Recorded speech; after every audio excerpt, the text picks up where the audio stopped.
이는 내가 여호와의 도를 지키고 악하게 내 하나님을 떠나지 아니하였으며 그의 모든 규례가 내 앞에 있고 내게서 그의 율례를 버리지 아니하였음이로다. 또한 나는 그의 앞에 완전하여 나의 죄악에서 스스로 자신을 지켰나니 그러므로 여호와께서 내 의를 따라 갚으시되 그의 목전에서 내 손이 깨끗한 만큼 내게 갚으셨도다.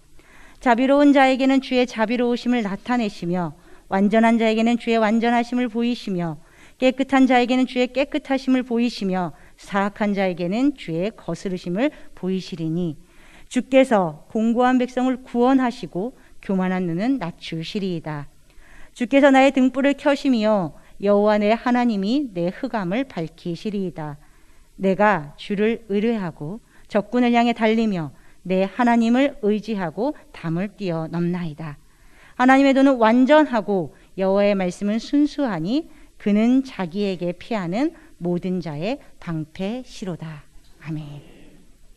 네, 오늘 특별 새벽 기도에 나오신 모든 분들 환영하고 축복합니다. 여러분들 새벽에 뵈니까 더 멋있으신 것 같아요. 네네.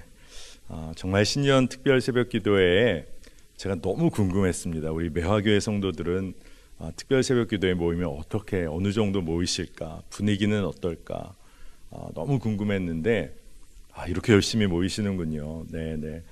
계속해서 특별 새벽 기도회가 진행될수록 우리 안에 성령께서 채우시는 은혜가 충만했으면 좋겠습니다. 물론 이렇게 함께 많이 모이는 것도 중요한데 우리 안에 성령께서 주시는 기쁨으로 말미암아 아침에 일어났더니 이곳에 와 기도하는 것이 너무나 자연스럽고 힘이 되고 우리의 기도가 회복되는 은혜가 있으면 좋겠습니다. 다윗의 이야기죠. 오늘 우리가 읽은 성경 본문이 다윗의 고백입니다. 여러분, 다윗은 정말 파란만장한 삶을 살았죠. 죽음의 위협 가운데 있었을 때 그가 참 주님만을 의지하고 주님 따라가는 삶을 놓치질 않았어요. 그러니 많은 경우에 죽음의 위협이 있으면 도망가는 게 정상적인데 그가 하나님을 의지하면서 그의 삶에 믿음의 삶을 채워나갔어요. 믿음으로 사는 삶을 차곡차곡 채워갑니다. 그래서 그도 인간이었기 때문에 실족하고 죄짓고 넘어질 때가 있었죠. 근데 거기서 그가 끝난 것이 아니라 다시금 하나님을 의지하면서 하나님의 은혜로 그가 돌이켜 다시 일어섭니다. 여러분, 다윗의 삶이 믿음의 사람으로 우리가 바라보게 되는 것은 그가 믿음대로 살아서 복받았다가 아니라 그가 넘어지고 쓰러졌어도 하나님 붙잡고 다시 일어난 인생이기 때문에 우리가 생각하면서 이 시편의 말씀도 묵상하게 되는 것이죠. 근데 이러한 삶을 살 수 있었던 힘이 어디에 있었을까요? 다윗이 하나님이 누구신지 그의 삶에 그가 너무나 분명하게 경험했기 때문에 그렇습니다. 그러니 믿음이 분명해진 거죠. 다시 한번 일어나는 은혜에 그가 어떻게 붙잡을 수 있었습니까? 하나님이 누구신지 그가 알았어요. 그래서 그가 고백할 때 다른 누구의 하나님이 아니라 나의 하나님 이렇게 고백을 합니다. 시편 18편 1절 2절 여러분 너무나 익숙한 말씀인데 나의 힘이신 여호와여 내가 주를 사랑하나이다. 여호와는 나의 반석이시요 나의 요새시요 나를 건지시는 이시요 나의 하나님이시요 내가 그 안에 피할 나의 바위시요 나의 방패시요 나의 구원의 뿌리시요 나의 산성이시로다. 아멘. 여러분, 이 말씀을 볼 때 뭐가 이렇게 특징적으로 나오죠? 나의 하나님, 나의 반석, 나의 방패. 여러분, 하나님에 대하여 고백할 때 나의 하나님 이렇게 고백하는 것이 얼마나 큰 힘인지 여러분 올 한 해 한번 이렇게 한번 해보세요. 나의 하나님, 나의 친구가 되십니다. 이러한 정말 고백들이 여러분에게 계속 이어지면 좋겠습니다. 한 가지 이야기지만 여러분에게 그냥 간단하게 좀 나누면 어떤 사람이 믿음 생활 잘하다가 사람들에게도 저분은 참 믿음 생활 잘해 그런 이야기를 듣다가 천국에 갔다고 그럽니다. 이야기죠. 그래서 그 천국에 가서 둘러보고 너무 좋다. 그런데 저기서 누가 오시는데 누굴까 하는데 사람들이 예수님이라고 막 달려가는 거예요. 그래서 그분도 막 그 앞으로 가서 예수님을 드디어 정말 눈으로 얼굴 대 얼굴로 만나게 됐어요. 그리고 인사했다고 합니다. 예수님 말씀 많이 들었습니다. 말씀 많이 들었어요. 그렇게 인사를 했다는 거예요. 여러분, 믿음 생활 잘 했다고 하는데 예수님과의 인격적인 교제와 만남이 없었던 거예요. 여러분, 그렇게 믿음 생활 할 수 있다는 겁니다. 그런데 하나님과의 관계가 분명하고 살아계신 주님을 이 땅에서부터 만나 경험한 사람은 어떻게 살게 될까요? 예수님과의 관계가 너무 깊어요. 그러면 그분의 말씀을 따르게 돼 있어요. 그분의 말씀대로 정직하게 반응하게 되고 그 말씀대로 사는 게 기쁨이 되세요. 근데 여러분, 하나님은, 주님은 누구를 들어 쓰실까요? 하나님의 말씀을 아는 사람, 하나님의 마음을 기억하는 사람, 그 말씀대로 살아가고 있는 사람을 하나님은 쓰기 원하시는 거예요. 한국의 P31이란 책으로 알려진 티마스 목사님, 한국 이름으로는 하형록 목사님이란 분이 계세요. 그런데 이분은 그 오바마 행정 시절에 미국에서 건축 자문위원, 그 정부의 건축 자문위원으로 활동할 정도로 건축 회사를 운영하고 있는데 CEO인 거죠. 그런데 아주 이분의 특별한 이력이 뭐냐 하면 이분은 침례교단의 독립교회의 목사님이기도 하세요. 그러니까 목사님이신데 아주 큰 건축회사의 CEO이기도 합니다. 그러니까 굉장히 특별한 이력을 갖고 계신 분이에요. 그런데 아주 더 특별한 것은 이분의 회사의 사명선언문, 미션 스테인먼이랑 교회의 사명선언문, 이분이 목회하고 있는 교회의 사명선언문이 똑같아요. 그러니까 이 회사가 걸어가야 할 길, 교회가 걸어가야 할 길이 회사면 열심히 또 기업 활동해서 이윤도 벌고 얻고 이래야 되는데 이상할 정도로 교회와 회사에 가야 할 길을 적어놓은 사명선언문이 똑같아요. 그 내용이 뭐냐 하면 우리 교회는 타인을 섬기기 위해 존재한다. 우리 회사는 타인을 섬기기 위해 존재한다. 이게 똑같은 거예요. 그래서 이웃 사랑하기 위해서 우리 회사는 존재하고 우리 교회도 존재한다. 이렇게 하고 회사 경영도 하고 교회에서 목사로도 활동을 하시는 겁니다. 근데 이분이 한국에 오셨을 때 제가 섬기고 있던 교회에 청년들에게 말씀을 전할 기회가 있으셔서 저도 직접 이야기를 듣게 됐어요. 그 설교를 다 여러분에게 전하려는 게 아니라 그때 저에게 굉장히 인상 깊었던 이야기가 있는데 이분이 청년들에게 도전하며 말씀을 전하다 보니까 이런 질문을 청년들에게 했습니다. 자기가 회사의 CEO로도 활동을 하고 있는데 진짜 회사의 핵심적인 프로젝트를 누구에게 맡길 것 같으냐라고 질문을 한 거예요. 여러분이 회사 경영자입니다. 진짜 핵심적인 사업을 누구에게 맡길까요? 그런데 그분이 뭐라고 이야기했냐면 그거는 너무나 간단하고 당연한 답인데 회사의 CEO의 핵심 가치를 알고 있는 사람, 핵심 가치를 제대로 이해하고 있는 사람에게 그 신실한 사람에게 그 일을 책임을 맡길 수밖에 없다는 거예요.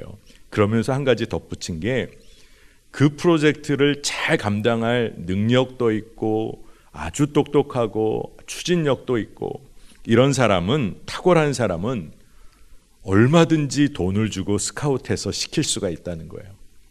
어떤 일 잘해내라고 얼마든지 스카웃해서 연봉을 많이 주고 데려올 수 있다는 거예요. 그러나 핵심 가치를 모르는 사람은 그 일을 맡길 수 없다.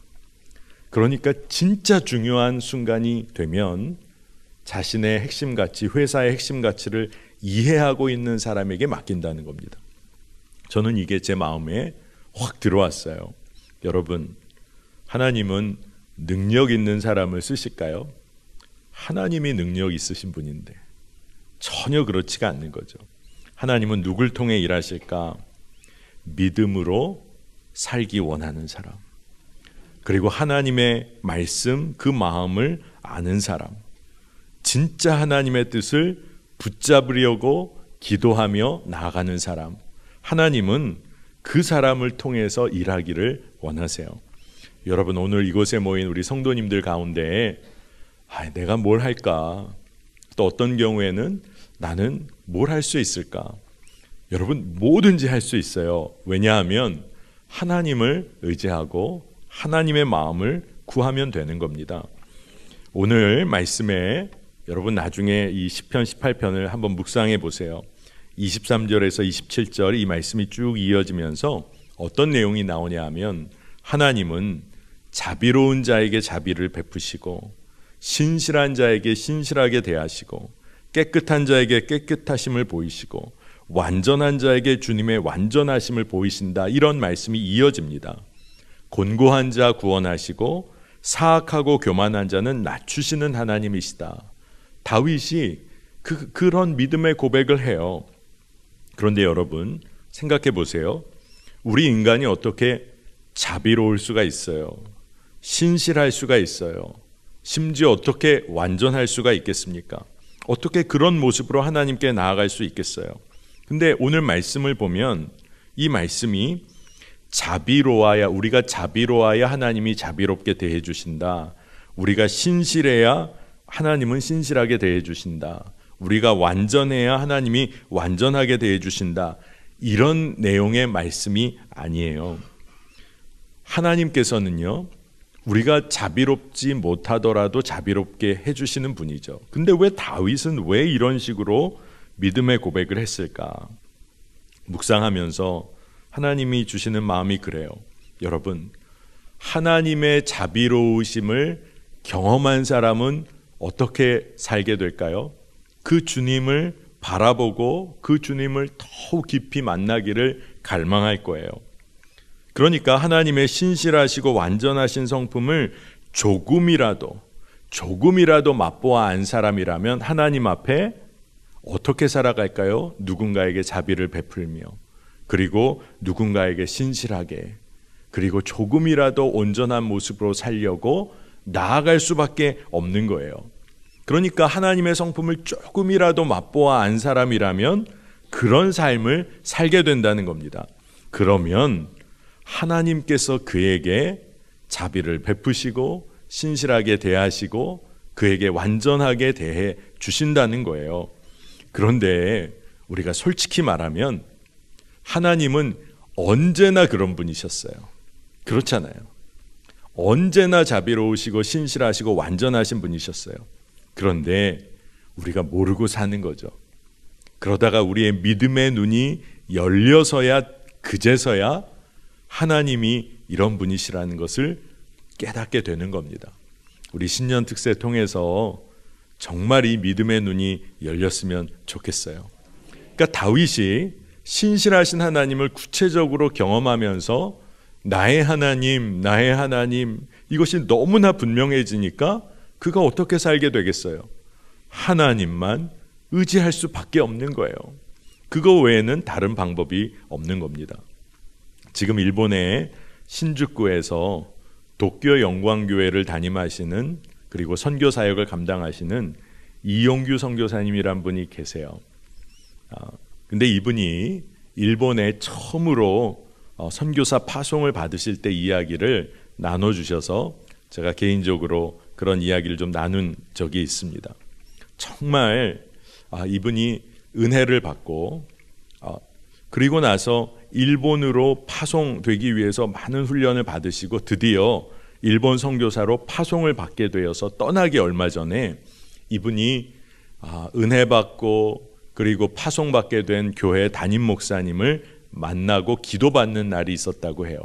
그러니 진짜 은혜 받고 파송받게 된 교회 담임 목사님, 그러니까 얼마나 믿음의 관계가 깊었겠어요.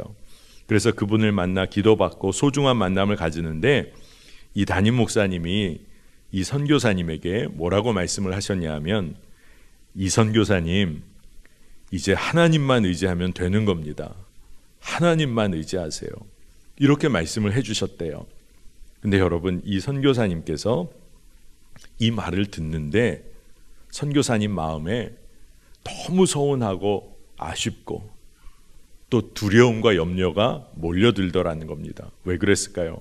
인간적 마음으로 선교사님이 그런 고백을 하시더라고요.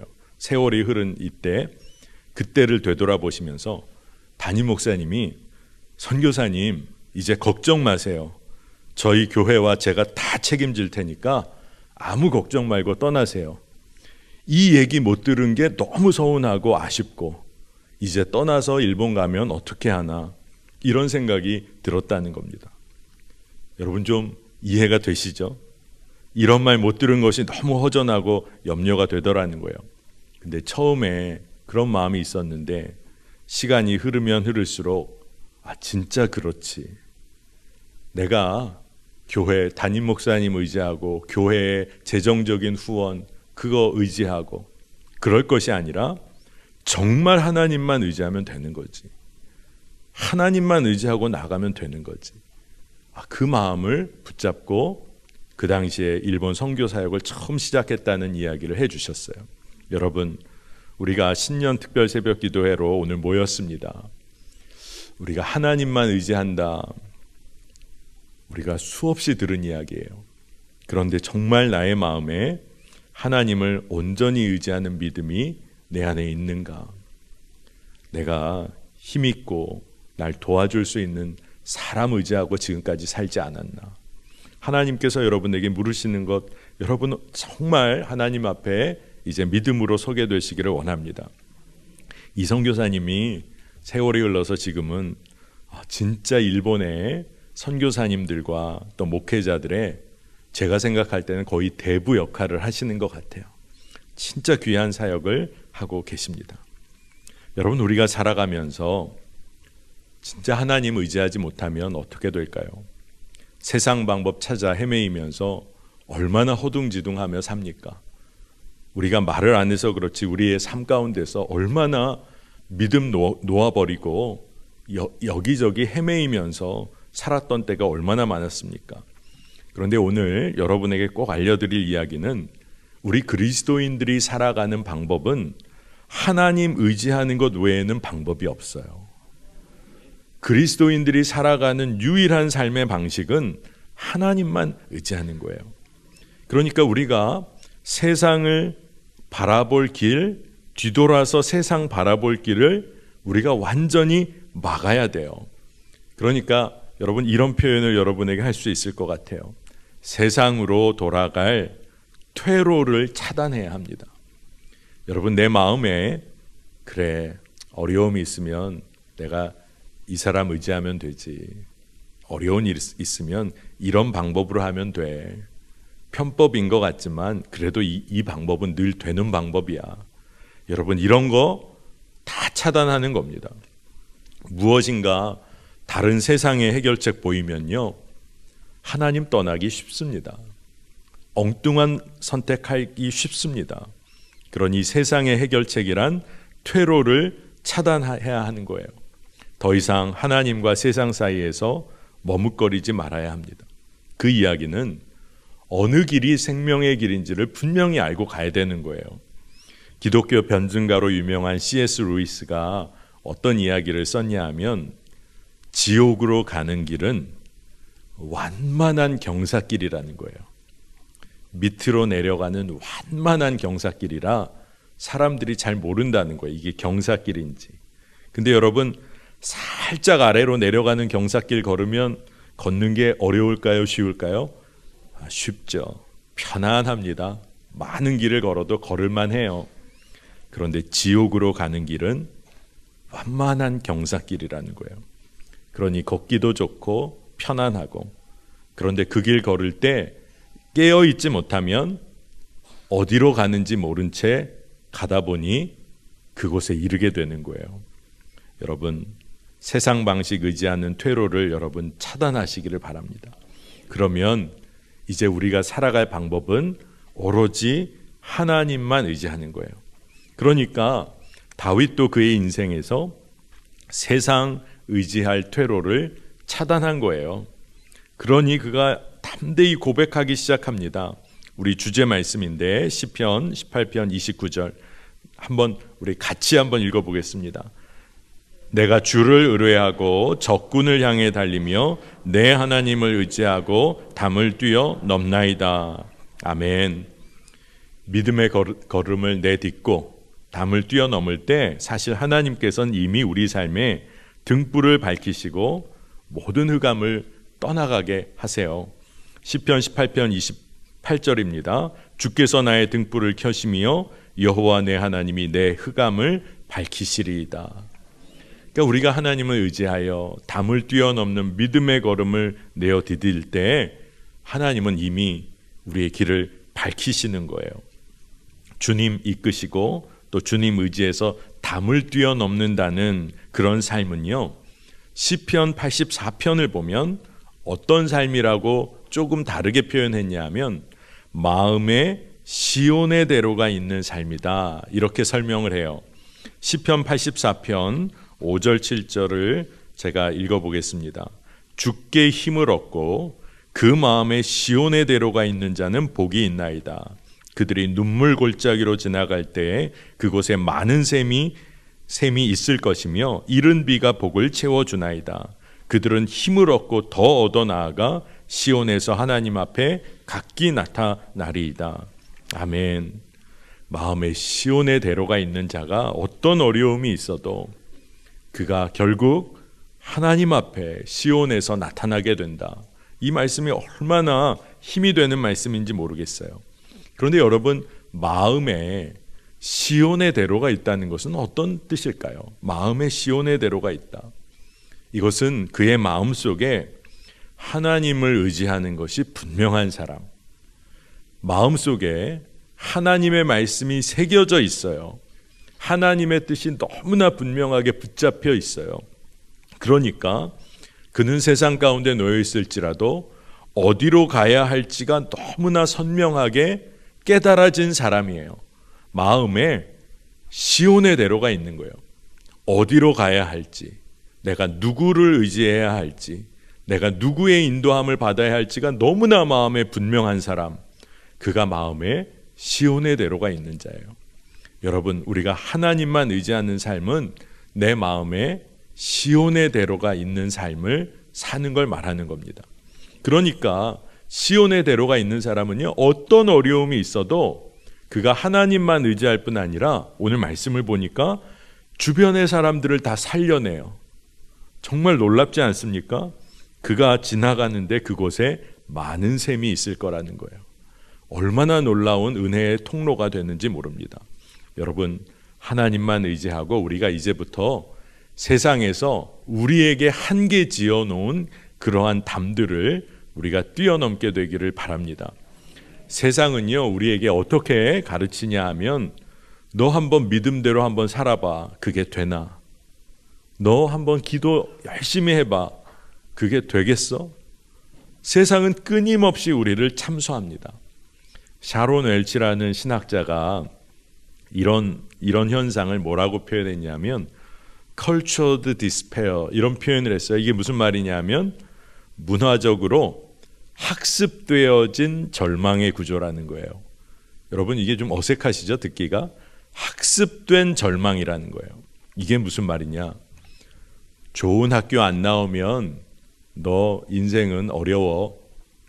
그러니까 세상에서 자꾸 가르칩니다. 그러면 벌써 마음에 난 안 되는 것 같다, 이런 마음이 막 틈타온다는 거예요. 너 이 정도 재산 못 모으면 너 실패한 인생이야. 세상이 가르쳐요. 그러면 그냥 그대로 받아들인 사람은 어때요? 늘 재정의 문제로 낙심해요. 너 세상이 말하는 이 정도 배우자 못 만나면 너 결혼 생활 그거 좋지 않을 거야. 세상이 가르칩니다. 그럼 그대로 받아요. 그럼 우리가 어떻게 사는 거예요? 세상이 가르친 대로 배우고 그리고 늘 낙심하며 사는 거예요. 무서운 것 아니겠습니까? 그런데 한번 우리가 진짜 믿음으로 질문해 봐야 돼요. 좋은 학교가 우리 인생을 구원하고 영생을 우리에게 줍니까? 많은 재산, 멋진 배우자가 우리의 인생을 구원합니까? 아니잖아요. 근데 우리가 세상이 그렇게 가르치면 꼬꾸라져서 그것 쫓아갑니다. 그러지 않아야 한다는 거예요. 하나님만 의지하고 세상이 말하는 거짓 진리를 우리가 뛰어넘어야 합니다. 그러니까 오늘 우리가 이번 한 주 하나님의 마음, 하나님의 뜻을 품기를 원하는 거예요. 하나님의 뜻은 놀랍습니다. 오늘 말씀 30절에 보니까 뭐라고 기록되어 있냐 하면 하나님의 도는 완전하고 여호와의 말씀은 순수하니 그는 자기에게 피하는 모든 자의 방패시로다. 그러니까 하나님의 길은 완전하다. 그의 말씀은 어떤 흠도 없다. 그는 우리의 방패가 되신다. 여러분, 하나님의 말씀을 마음에 품고 사는 자가 얼마나 담대한 삶을 살게 되는지 여러분 한번 실험을 해보세요.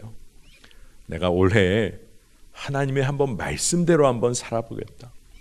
여러분, 하나님의 말씀대로 사는데 여러분의 인생이 하나님께 어떻게 이끌리는지를 한번 믿음대로 실험을 한번 해보시기를 축복합니다. 제가 목회를 해오면서 제자훈련을 강조하면서 저도 제자훈련을 배우고 제자훈련을 강조하는 목회를 해왔어요. 여러분, 그러면 매화교회는 어떻게 될까요? 이제 여러분 제자훈련 나중에 하게 되실 겁니다. 하고 따라오다 보니 나 제자훈련 했네 이렇게 되실 거예요. 다 제자훈련 하게 되시기를 축복합니다.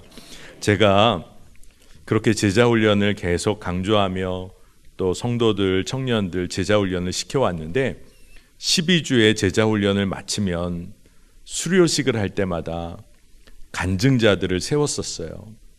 그런데 여러 수료식의 간증자들 너무 은혜의 간증이 많은데 오늘 제가 한 자매의 간증이 참 놀라워서 여러분에게 그 간증 일부분을 제가 이렇게 풀어서 여러분에게 좀 알려드리려고 해요. 제자훈련을 받으면서 그 한 자매가 정말 마음에 하나님의 뜻대로 사는 삶에 대해서 소망과 도전이 일어나기 시작한 거예요. 그래서 그가 진짜 하나님의 말씀이 그 마음이 품어지니까 매일 말씀을 묵상하게 되고 더 깊이 묵상하게 되고, 그러니까 어떤 마음이 들었냐 하면 정말 이렇게 살고 싶다, 이런 갈망이 일어났다고 고백했어요. 그 마음이 품어지니까 마음에 걸리기 시작하는 게 있었는데 이 친구가 어린이집의 원장이었는데 고용된 원장이었어요. 자기가 그걸 소유한 건 아니고.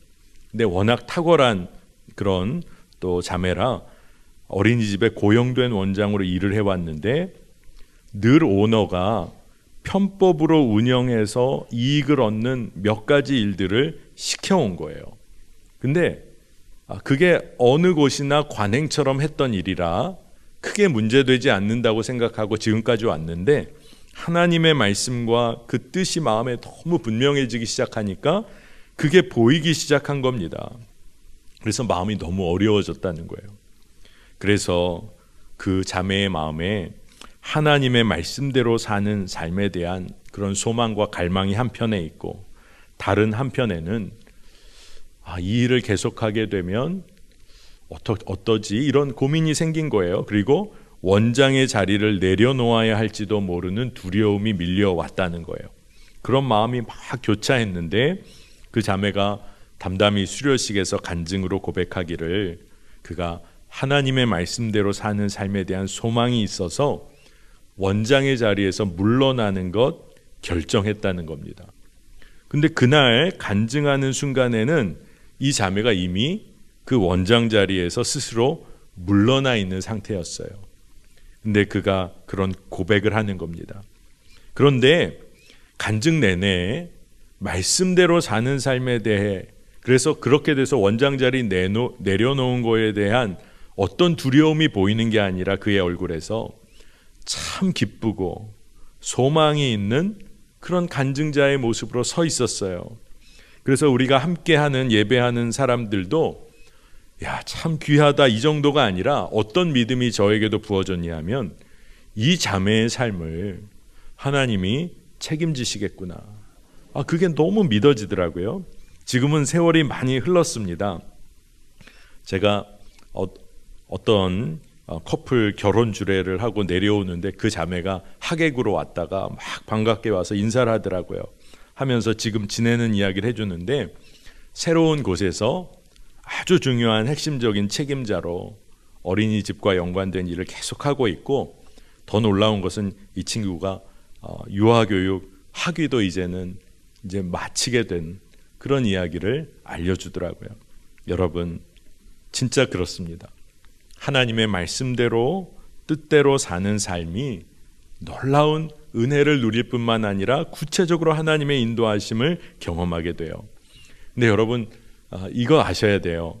그러면 내가 오늘부터 하나님 말씀대로 살아야지, 그러면서 노력하는 것은 귀해요.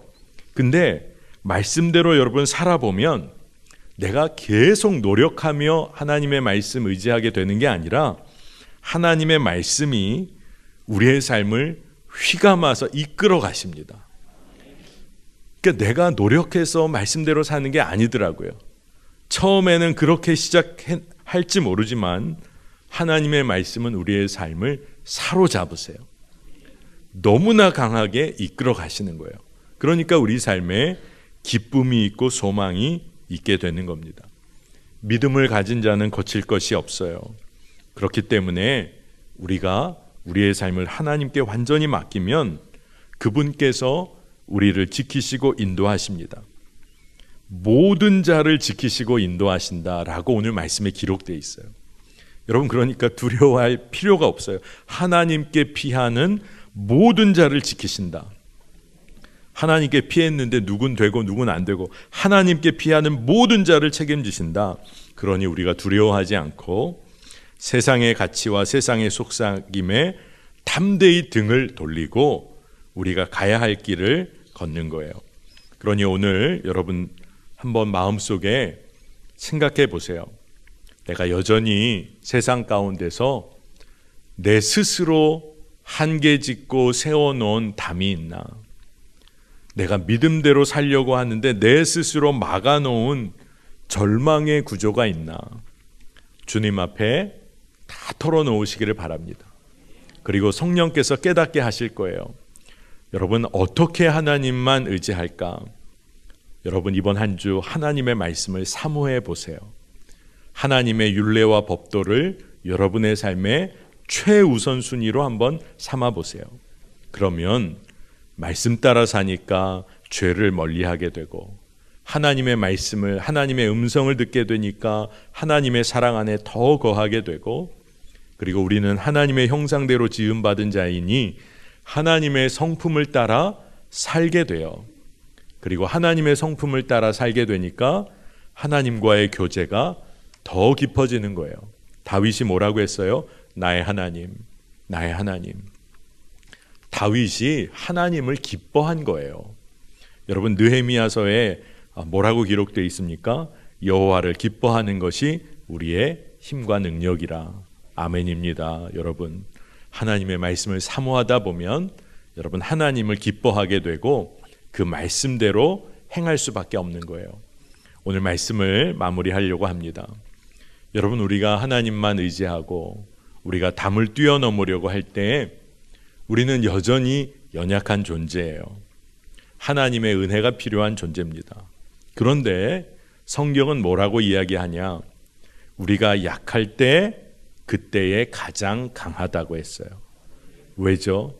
우리 주 예수 그리스도로 말미암아 우리가 약할 때 가장 강한 거예요. 은혜로 삽니다. 그러니 하나님만 의지하고 담을 뛰어넘는 그 삶의 여정 가운데 우리가 흔들릴 때가 있고 여전히 연약한 것 같아서 마음이 무너지려고 할 때가 있는데, 여러분, 우리가 그저 은혜로 주님만 의지하는 그때 바로 우리가 강한 삶을 살게 되는 거예요. 그래서 사도 바울이 뭐라고 고백하냐? 고린도후서 12장 9절 10절입니다. 나에게 이르시기를 내 은혜가 족하도다. 이는 내 능력이 약한 데서 온전하여 짐이라 하신지라. 그러므로 도리어 크게 기뻐함으로 나의 여러 약한 것들에 대하여 자랑하리니 이는 그리스도의 능력이 내게 머물게 하려 함이라. 그러므로 내가 그리스도를 위하여 약한 것들과 능욕과 궁핍과 박해와 곤고를 기뻐하노니 이는 내가 약한 그때에 강함이라. 아멘입니다. 내가 약한 그때에 강함이라. 여러분, 그러니 오늘 정말 우리가 힘을 얻고 돌아가기를 원합니다. 그리스도로 말미암아 우리가 약할 때 가장 강한 삶을 사는 그리스도인이에요. 여러분, 두려워하지 마세요. 담대하게 나아가는 겁니다. 문제는 믿음이에요. 오늘 여러분이 말씀 들으면서 정말 수없이 들은 게 뭐죠? 하나님만 의지하라. 그런데 하나님만 의지하는 것이 우리가 살 길일 뿐만 아니라 우리 삶의 기쁨이 되는 삶의 방식이라는 것을 여러분 꼭 붙잡게 되시기를 축복합니다.